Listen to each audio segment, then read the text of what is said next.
పేదల బాధ్యత వరం ఈ అన్నా క్యాంటీన్.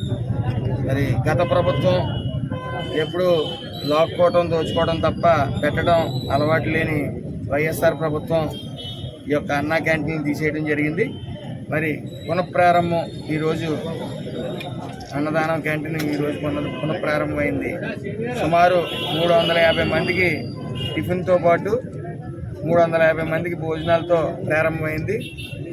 ఒకవేళ ఈ తాకిడి ఎక్కువ అయితే పెంచడానికి కూడా అన్లిమిటెడ్గా సిద్ధంగా ఉన్నాం. ఏదేమైనప్పటికీ రెక్కాడితే డొక్కాడిన బతుకుల్లో ఉదయాన్నే లేచి మరి పనులకు వెళ్ళవలసిన పరిస్థితిలో ఎవరు టిఫిన్ చేసుకోవడం వీలు కాదు, అది మీ అందరికీ తెలుసు.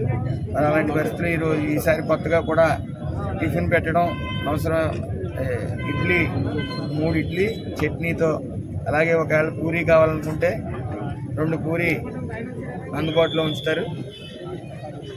ఏదేమైనప్పటికీ పేదలకి అన్నం పెట్టే దిశగా ఆయన ఎన్నికల హామీగా ఇవ్వడం జరిగింది. దీని వెంటనే ఇది ఆచరణలో కూడా పెట్టడం జరిగింది. హై స్టాండర్డ్స్తో ఫుల్ క్వాలిటీతో ఇక్కడ ఫుడ్ పెట్టడం జరుగుతుంది. నేను ప్రతిరోజు టిఫిన్కి ఇక్కడే చెప్పి ప్రజల మధ్య తింటాను. అదేవిధంగా ఈ అన్నదానం కూడా ప్రతి వారానికి ఒకసారి 2 సార్లు ఇక్కడ రావడం జరుగుతుంది.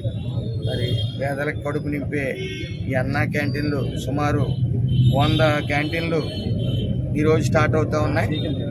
అలాగే మిగతా 75 కూడా అతి త్వరలోనే నెల రోజుల్లోపు మొత్తం స్టేట్ వైడ్ 175 అన్నా క్యాంటీన్లు అతి త్వరలోనే ప్రారంభమవుతాయి.